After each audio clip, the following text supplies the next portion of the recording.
সম্মানিত ইংরেজি বিভাগের লেকচারার প্রভাষক শফিউল আলম বকুল, প্রভাষক শফিউল আলম বকুল।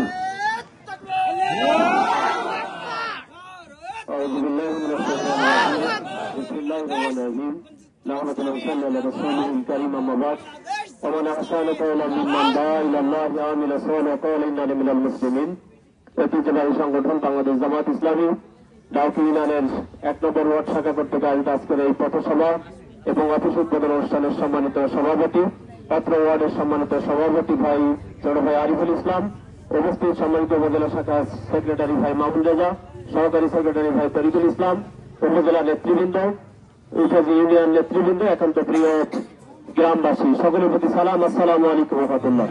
আমরা সকলে মিলে আল্লাহ তাআলার দরবারে শুকরিয়া আদায় করছি যে রব্বুল আলামিন আমাদেরকে একটি নতুন বাংলাদেশ গড়ার তৌফিক দান করেছেন।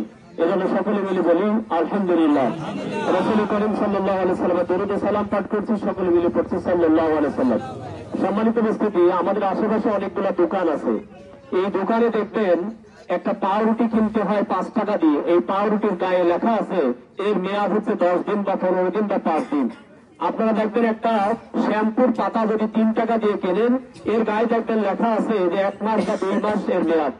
তার মানে 2 টাকা 3 টাকার একটা জিনিসের গায়ে মেয়াদ লেখা থাকে যেটা এতদিন চলবে।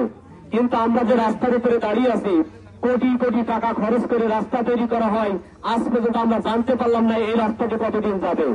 আগামীর নতুন বাংলাদেশ যেটা হবে, এই বাংলাদেশে যদি কোনো কন্ট্রাক্টর রাস্তা করে তাকে লিখে দেওয়া লাগবে যে এতদিন এই রাস্তা চলবে। এরকম একটি বাংলাদেশ গঠন করতে আমরা রাজি আছি ইনশাআল্লাহ। সম্মানিত উপস্থিতি, আপনারা খেয়াল করেছেন বাংলাদেশ জামাত ইসলামী আজ পর্যন্ত কোনদিন রাষ্ট্র ক্ষমতায় যায় নাই।